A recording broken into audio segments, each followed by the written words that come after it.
नमस्कार। वेदों का अंत वेदांत। वेदांत जहाँ वेदों का अंत होता है वहां से स्टार्ट होता है उपनिषद। उपनिषद किस चीज को कहा जाता है? उपनिषद कहा जाता है उप मतलब गुरु के पास, और निषद मतलब निश्चय, निश्चय मतलब शिष्य होता है, और सद मतलब होता है बैठना। उपनिषद गुरु के समीप बैठकर ज्ञान अर्जित करना, सीखना और वही शब्दों में उकेरना, और उसी को उपनिषद कहा जाता है। और उपनिषदों को वेदों का अंत भी कहा जाता है। जहाँ पे वेद का अंत होता है वहां से उपनिषद शुरू होता है। भारतीय दर्शन में शुरुआत में जंगल का बेहद महत्व है। अरण्यक, जंगल, जितने भी हमारे धर्म ग्रंथ हैं या फिर पहले के जितने भी ज्ञान की बातें हैं, कहानी है, कथाएं हैं, सब जंगल में जरूर। मतलब कोई राज्य अपना राजपाट छोड़ के कहाँ जाता है? जंगल में। कोई किसी को देश निकाला दिया जाता है, जंगल में जाता है। कोई तपस्या करने जाता है, जंगल में। क्योंकि जंगल एक ऐसी जगह है जहाँ पे सब कुछ मिलता है। पानी का स्रोत वहां पे रहता है, क्योंकि नदी तालाब जंगल में अधिकांश रहते हैं। खाने के लिए फल मिलता है, और वहां पे लकड़ियां मिलती थी जिससे अपने घर बना सके कोई। और उस जंगल में मतलब हर एक चीज जो जरूरत की हो उपलब्ध हो जाती थी। इसीलिए जंगल में लोग जाते थे। पहले इतनी सुविधाएं नहीं थी कि सब कुछ मिल जाए, सबके मकान बन जाए, ये हो जाए वो हो जाए, ऐसा नहीं था। और इसीलिए सब जंगल जाते थे। और जंगल का विशेष महत्व है। वेद में, उपनिषद में, रामायण में, महाभारत में, जितने भी ग्रंथ हैं सब में और शुरुआत ही जंगल से होती है। और सबसे पहला उपनिषद है अरण्यक उपनिषद। वेद का ज्ञान कांड भी उपनिषदों को कहा जाता है। अधिकांश उपनिषद संवाद के रूप में लिखे गए हैं। उपनिषद में आत्मा का ब्रह्मा से संबंध का वर्णन किया गया है, और एक तरह से इसे आत्मविद्या भी कहा जाता है। पद्य में जितने उपनिषद हैं वो है मुंडक उपनिषद, श्वेतांबर उपनिषद, कठ उपनिषद, ईशोपनिषद, ये सब पद्य में है। और जो गद्य में है वो है मांडुक्य उपनिषद, ऐतरेय उपनिषद, तैतरीय उपनिषद, छांदोग्य उपनिषद, बृहदारण्यक उपनिषद, कौशिकी उपनिषद आदि, ये सब गद्य में है। और सबसे प्राचीन उपनिषद गद्य में ही है। गद्य पद्य दोनों जो उपनिषद है वो है केन उपनिषद। केन उपनिषद में प्रश्न उत्तर है, और जो कि गद्य और पद दोनों में ही है। आप सब इससे देखते होंगे हर जगह लिखा हुआ सत्यमेव जयते, ये मुंडक उपनिषद से लिया गया है।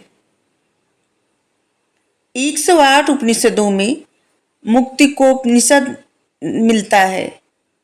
108 उपनिषदों का उल्लेख मुक्ति को उपनिषद में मिलता है। और शंकराचार्य जी 10 उपनिषदों का भाष्य लिखे हैं। यही 10 उपनिषद सबसे प्राचीनतम प्रामाणिक है। और ये है ईश, केन, कठ, प्रश्न, मुंडक, मांडुक्य, तैतरीय, ऐतरेय, छंदोग्य, बृहदारण्यक। मुगल काल में दारा शिकोह ने 52 उपनिषदों का फारसी में अनुवाद करवाया था, काशी के पंडितों के साथ मिल करके, काशी के पंडितों से सहायता लेकर के। और यह उपनिषदों का किसी भी अन्य भाषा में पहला अनुवाद था। उसने स्वयं सिर अकबर या फिर सिर असरार, द ग्रेट सीक्रेट नाम से उपनिषदों का अनुवाद किया था। और ये 16 वर्षों तक अनुवाद किया गया था। 1656 में तैयार हुआ, 16 वर्षों के अथक प्रयास पे। और उसका कथन था कि कुरान में किताबिम मकनूनिन मतलब छुपी हुई किताब के नाम से ये जो उपनिषद है वो कुरान में लिखा गया है, जो कि छुपी हुई किताब है, और यही वो उपनिषद है। वो ऐसा कहा था, क्योंकि उसको लगता था कि जो कुरान में लिखा गया है किताबिम मकनूनिन मतलब छुपी हुई किताब, और वही ये उपनिषदें हैं, जितने उपनिषद है। वह उपनिषदों का दैवी रहस्यों का भंडागार भी कहता था।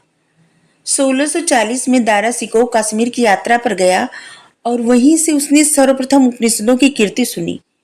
और इसी वर्ष उसने उपनिषदों पर एक सम्मेलन कश्मीर में आयोजित भी किया था, और इससे भारतवर्ष के विद्वानों, सूफी संतों को बुलाया भी गया था इसमें।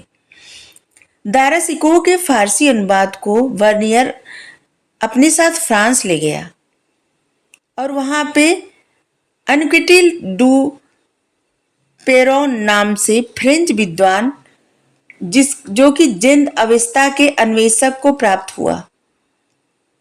अक्वेंतिल तू पेर्रा ने उपनिषदों का 2 भाग में अनुवाद किया था।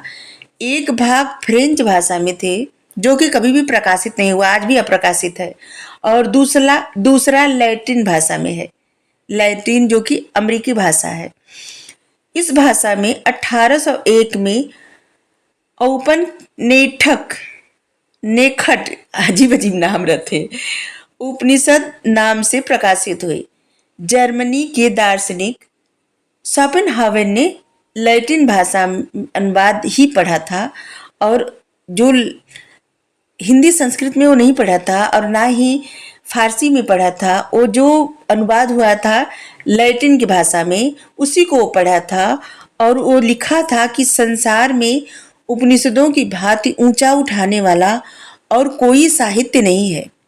यह साहित्य मेरे जीवन का सहारा है और यही मेरी मृत्यु की सांत्वना बनेगा।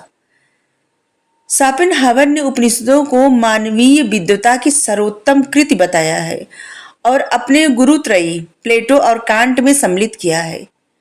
मैक्स मुलर ने उपनिषदों को समस्त मानवता के लिए सबसे बड़ा वरदान कहा है।